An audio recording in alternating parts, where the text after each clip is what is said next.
Today, we're diving into a really powerful approach to mental well-being, drawn from the work of Dr. Koray Karabekiroğlu. And this isn't just about feeling a little better, it's a deep journey into the very foundation of how we experience life itself. I mean, it's something we all want, right? To think well and live well. But the answer we're going to explore today isn't some quick fix or a simple life hack you can just apply. It's really the start of a much deeper, more personal journey. You know, every great journey needs a guide, right? And for this deep dive into the mind, our guide is Dr. Koray Karabekiroğlu. His background is so unique, and it gives us this fascinating, multi-layered perspective on our inner world. What's so compelling about Dr. Karabekiroğlu is how these three different worlds just collide in his work. As a psychiatrist, he gets the deep, emotional struggles we all face. As a neuroscientist, he understands the actual hardware our thoughts are running on, the mechanics of the brain.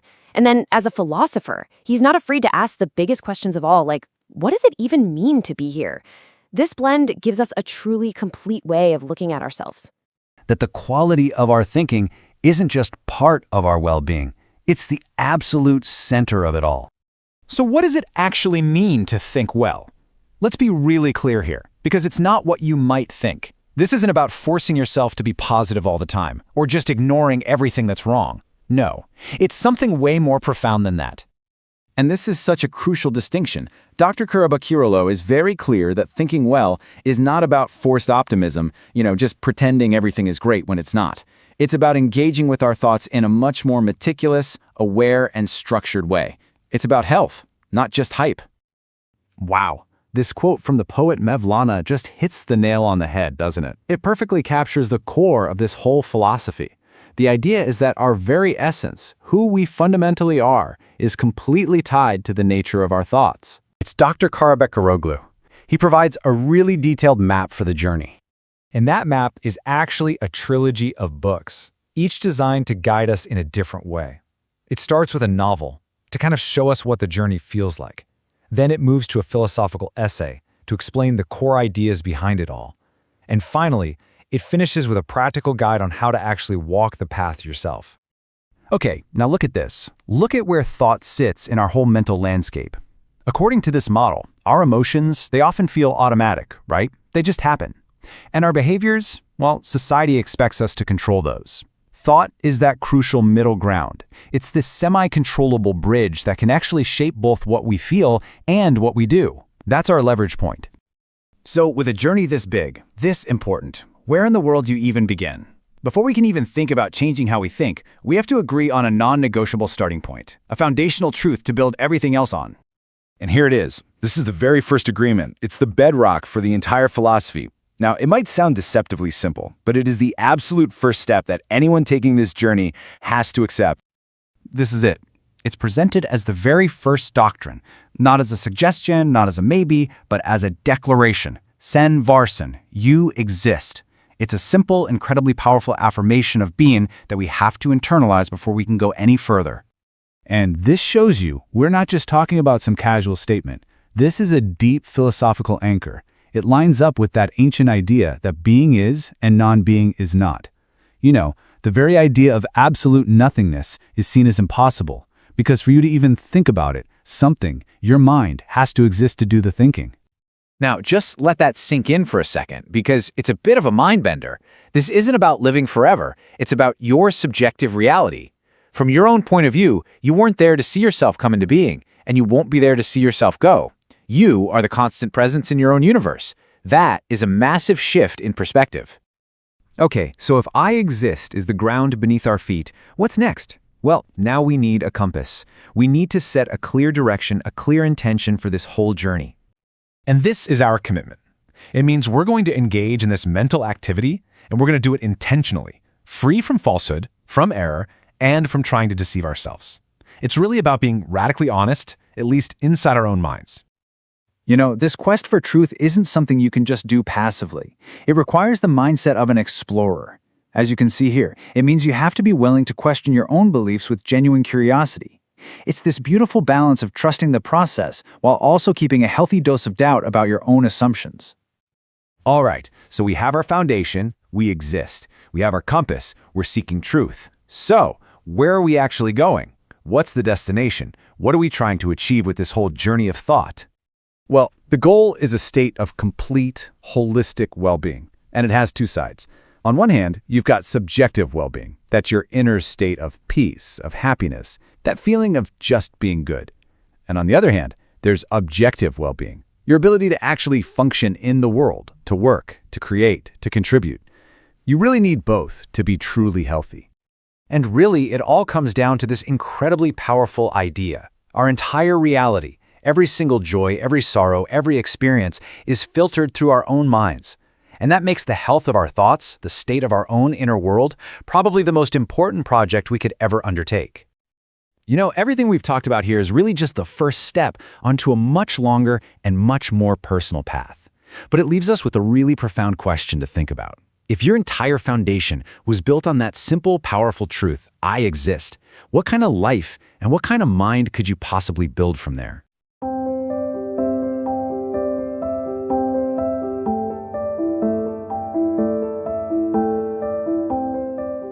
All right, welcome everyone. Today we're going to embark on a journey, but not to some far-off place. Nope, this journey goes straight into the landscape of our own minds. Our journey kicks off with this absolutely incredible insight from the 13th century poet Mevlana, who you might know as Rumi. And this is a total game changer. The idea that our thoughts aren't just some background noise in our lives. They are literally weaving the fabric of our reality. The thoughts we choose to nurture, they create the world we experience day in and day out. How do we get a handle on it? How do we become the masters of our own inner universe? To even begin to answer that, we have to really wrap our heads around this first big idea. Just think about it for a second. We are, at our core, beings made of thought. Every single thing we see, hear, or feel gets filtered through and shaped by our mind. It's a powerful and honestly a kind of staggering idea to really sit with. This is step one, the ground floor. Yep, that's it. 2 words, you exist. And that fear makes us desperately hunt for validation from everyone else. But on the other side, you have the conscious agreement to just exist. That's where the second agreement comes in. Now, let's be super clear here. This isn't about finding some single capital T truth or claiming you have all the answers. Not at all. It's about a commitment to the process of seeking truth. It's about fostering a genuine, sincere desire to see things as they really are. And this is the really cool part. This idea of bracketing, it's not some isolated concept. You see it pop up everywhere. In Islamic tradition, the declaration, La ilaha, there is no God, is a kind of epoche, clearing away all the false ideas before affirming what's true. In science, it's the absolute engine of progress. You have to challenge old ideas to discover new truths. And in philosophy, it's the whole skeptical tradition of questioning everything to see what actually holds up. Okay, let's recap. We have our foundation, I exist. We have our compass, I will seek truth. So what's in our backpack? What tools and supplies do we need to bring along for the ride? These are our essential travel companions. And this toolkit, man, you can't leave home without it. Wonder? That's what keeps your eyes open and stops you from taking things for granted. Curiosity? Well, that's the gas in the tank, always pushing you to see what's around the next bend. Healthy doubt is your shield. It protects you from bad ideas and blind belief. Trust gives you the courage to take the next step. Love is the glue that connects us to ourselves and everyone else. And passion? That's the fire that keeps you warm when the journey gets long and cold. So, we've got our foundation, our compass, our toolkits. We've been on this journey, but where are we actually going? What's the destination? Well, it's a state that Dr. Karabekiroğlu calls thought health.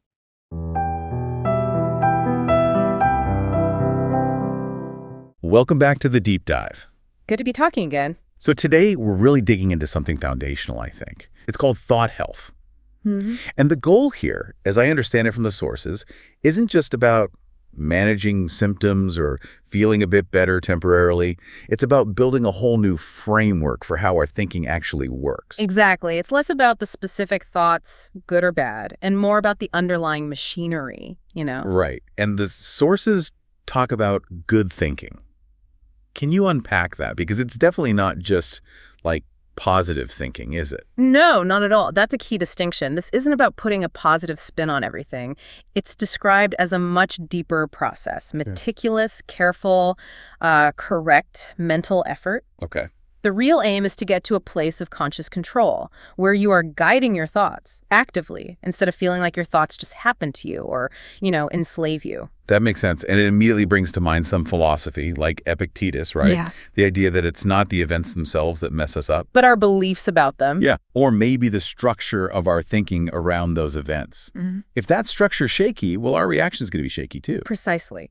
And to build a solid structure, the sources say you absolutely need to start with a couple of core agreements, like non-negotiables you make with yourself. Okay, what are they? The first one sounds almost deceptively simple. Radical acceptance of existence. It does sound simple, but it's profound. You exist. That's the bedrock. You have to accept your own existence, your being here, as the starting point. Why is that so critical? Well, the sources link it directly to health. The beginning of everything is health, and the beginning of health is existence. If you reject that fundamental reality, your own existence you're moving towards, well, what they call a kind of radical nihilism, it's almost described as a denial of reality itself. So accepting I am here is the absolute first step for any kind of mental or even physical well-being. Pretty much everything builds on that acknowledgement of your own presence, your own varlik, your existence. Okay, so let's say we're on board. We accept we exist. What's the second agreement? The second is the sincere intention to seek truth. And the emphasis is really on sincere, meaning a real commitment with genuine good intention and conscious effort to find what's true, even if it's uncomfortable. It means being willing to let go of lies that might make us feel good in the moment, in favor of truths that might actually be difficult or even painful. Yeah. Intellectual honesty from the get-go. That sounds challenging. Yeah. Because we all have our biases, our pre-programmed ways of seeing things. How do we seek truth without those filters just distorting everything? Right, that's where the method comes in. The sources call it phenomenological bracketing, or apohi. Bracketing, like putting things in parentheses. Exactly like that. It means consciously setting aside, putting in brackets your existing beliefs, your dogmas, your assumptions, all those mental filters you just mentioned. You temporarily suspend judgment on what you think you already know? Yes. It's about clearing the mental space so you can see things more clearly without the usual baggage. It's fundamental in science, philosophy.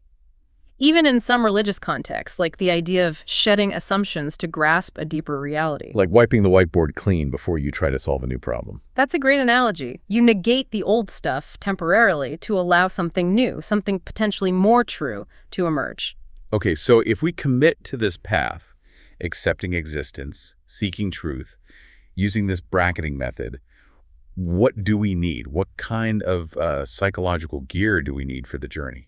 The sources highlight a few key things. You definitely need awe or wonder, that sense of curiosity and a driving passion or engagement. Makes sense. Keeps you motivated. But perhaps the most critical tool, and the one that often throws people, is doubt. Doubt? Really? Isn't doubt usually seen as the enemy of belief or confidence? It often is, but here it's reframed. Doubt is called the twin brother of belief or faith. Healthy doubt, that is. Not crippling cynicism, but an openness to uncertainty. It means recognizing that knowledge isn't fixed. It evolves. Absolute certainty, believing you have the final answer, leads straight to rigidity. Dogma. So if you think you know everything, you stop learning, you stop thinking critically. You stop engaging in that good thinking we talked about. Doubt keeps the door open to growth, to refinement of understanding. Embracing that uncertainty is key. Okay, this is a demanding process. Accepting existence, committed to truth, bracketing biases, using doubt. What's the actual payoff here? Why go through all this effort?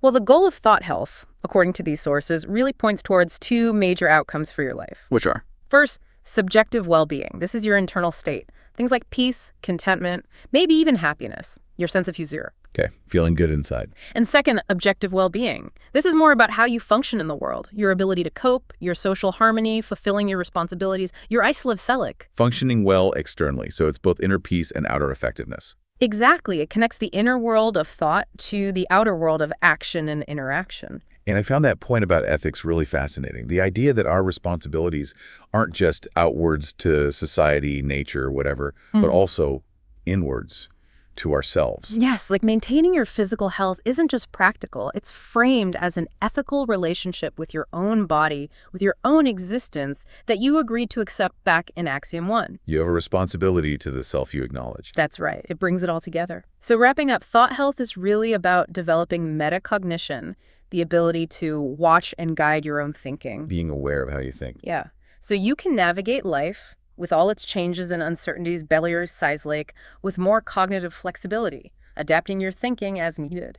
So the final thought to leave people with, if that first axiom, you exist, is the ultimate starting point, the absolute foundation, what responsibility does that simple fact, your conscious existence right now, actually place on you in this very moment? That's definitely something to ponder.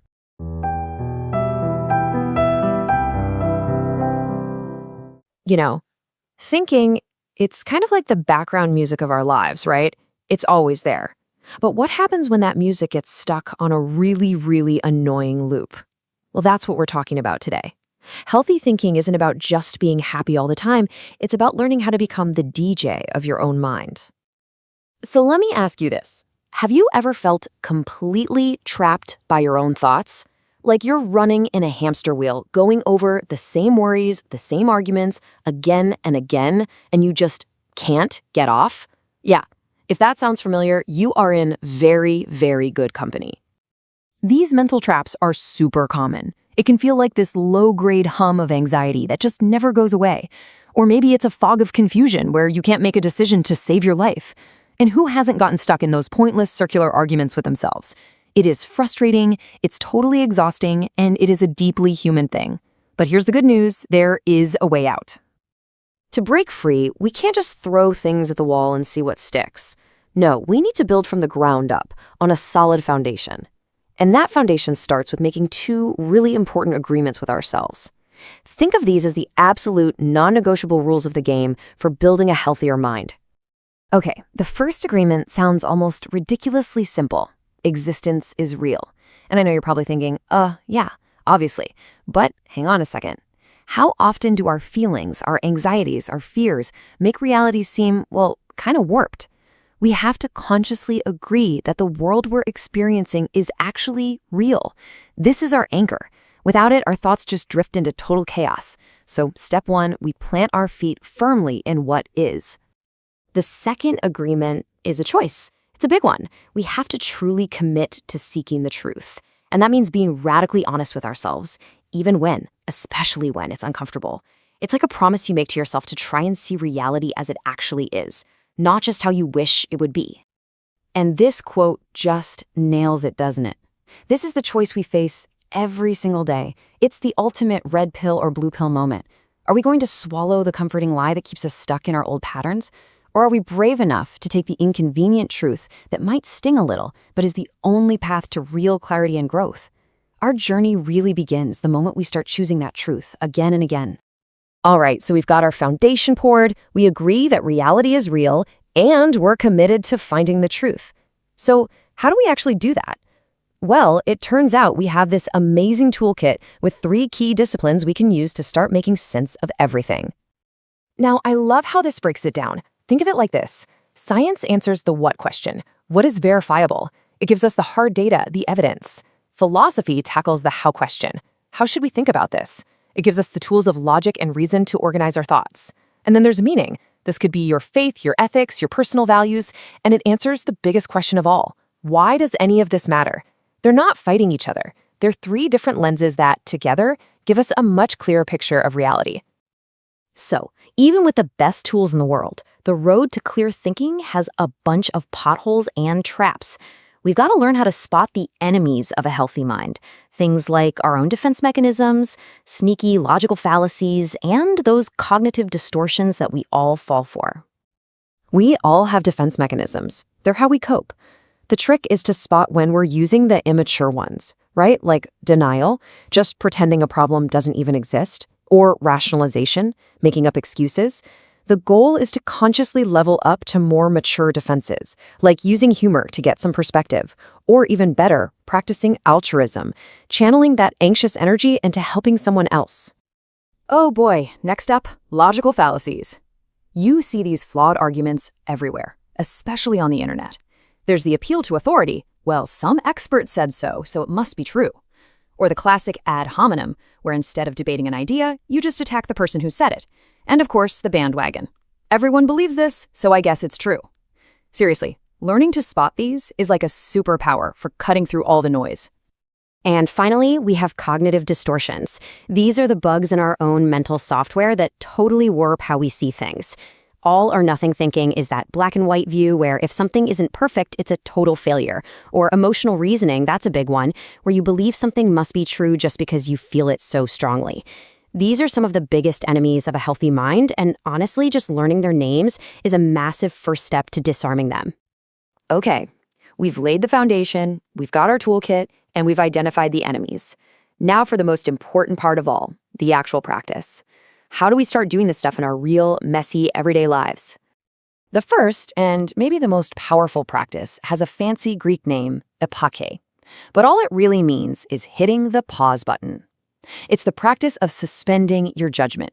Before you react, before you jump to a conclusion, you just take a breath and consciously set aside your biases and assumptions. You say to yourself, okay, let me try to see this for what it actually is, without all my usual filters. This one simple move can change everything. So, starting from that place of pausing, we can build 5 amazing habits. Number 1, accept reality as it is, not as you wish it were. 2, get comfortable with uncertainty because, let's face it, life has no guarantees. 3, stay curious. Always be learning, always be asking questions. 4, practice altruism. It's wild, but helping other people is one of the fastest ways to help yourself. And finally, number 5, focus your energy on solutions, not just on admiring the problem. And please, remember, this is a lifelong practice. Healthy thinking isn't some finish line you cross and then you're done. You don't just get it. The real goal is to actually fall in love with the process, to enjoy the journey of becoming a clearer, wiser, and more honest thinker. So to wrap this all up, I want to leave you with a challenge, a direct question. Right now, think about it. What is one belief you hold, it could be big, it could be small, that you are willing to put on the table and just question today? Because that, right there, is where this whole incredible journey begins.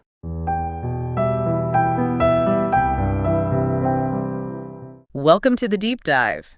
Today, we're getting into something really fundamental, thinking itself. And the angle our sources take is maybe a bit uncomfortable. Right. It's just we don't just think because we, feel like it. Exactly. It's more like we're forced into it by anxiety, by suffering, doubt, just the basic need to make choices to survive or belong or even self-actualize. It's presented as this unavoidable response. It's a survival tool, really, non-negotiable. And what's really key here is how early this starts and how it's not just words in your head. Okay. Yeah, thought is deeply tied to your body, your feelings, what you sense, your emotions. It's all interconnected. And way before a kid consciously thinks, I am thinking, maybe around 4 or 5 years old, they've already soaked up so much. Mental shortcuts, social rules, ideas about what's true, what's right or wrong, prejudices, norms. They're all baked in, pushing our thoughts around without us even realizing it. So it's like we inherit this programming. Pretty much, yeah. Okay, so that's our mission for this deep dive then. We want to try and unpack that conditioning. We're pulling from philosophy, science, even some religious thought to figure out what healthy thinking actually looks like. How can you start steering your own thoughts rather than just being driven by that early stuff? And the very first step, the absolute precondition, according to these sources, it's accepting that we fundamentally don't know everything. Right. Uncertainty. Exactly. We can't grasp the full ultimate truth or reality. We have to choose, we have to act within this state of, the term used is Billier-Size-Lick. Billier-Size. Yeah. And chasing after absolute certainty, what they call netlick, perfect clarity. That's often a trap. It actually leads to mistakes more often than not. Okay, but accepting uncertainty, that sounds, hard. How do you actually do that in practice? Well, philosophy offers a tool here. It's this concept called éponge. It basically means bracketing. Bracket. Yeah, like consciously setting aside your assumptions, your prejudices, all that conditioning we talked about before you start thinking about something.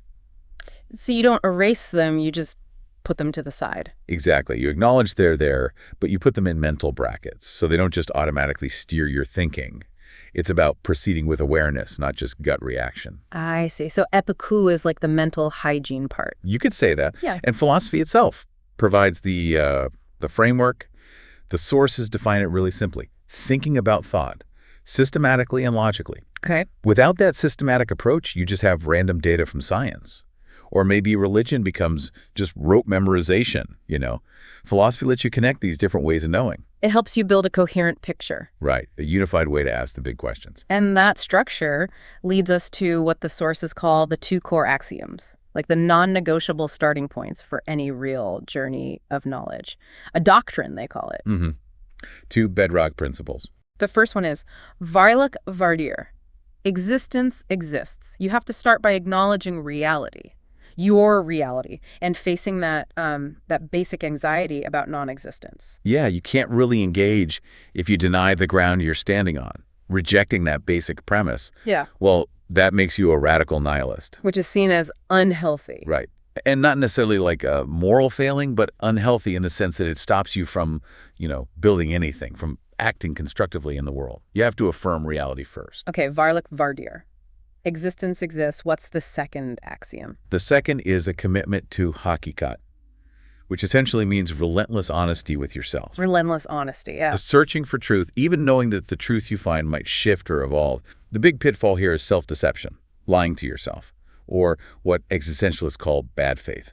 Like pretending you have no choice when you really do. Exactly that, pretending you're trapped. If you can't be honest with yourself, genuinely honest, then healthy thinking just isn't possible. So, okay, accept uncertainty, use entepiki, affirm existence, commit to honesty. If we do all that, are we home free?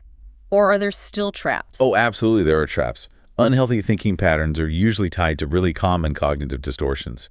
Things like all or nothing thinking. Black and white thinking. Yeah. Or overgeneralizing from one bad experience. Or, and this is a big one, confusing your subjective feeling with objective reality.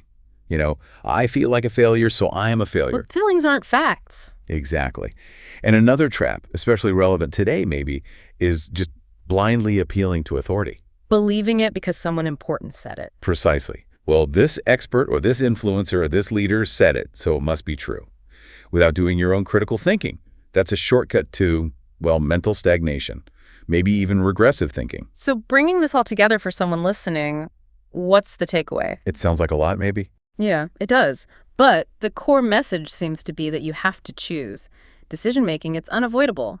Even deciding not to decide or not to act, that's still a choice, right? It shapes your reality. Absolutely. That's the point. And healthy thinking, built on these principles, accepting reality, being honest with yourself, it gives you a solid foundation. It allows you to be constructive, creative, maybe even find meaning, even when things feel uncertain. So it's about building certainty on uncertain ground. I think that's a good way to put it. That, combined with some basic curiosity, maybe a little trust in existence itself, it equips you. Okay, so a final thought to leave everyone with then. Our sources quote something like, doubt is the twin sibling of faith or belief. Interesting. So the question for you is, what's the one thing, an idea, a belief, maybe a principle you hold that you're currently just too afraid to genuinely question? And what new understanding, what new truth might open up if you actually embrace that doubt?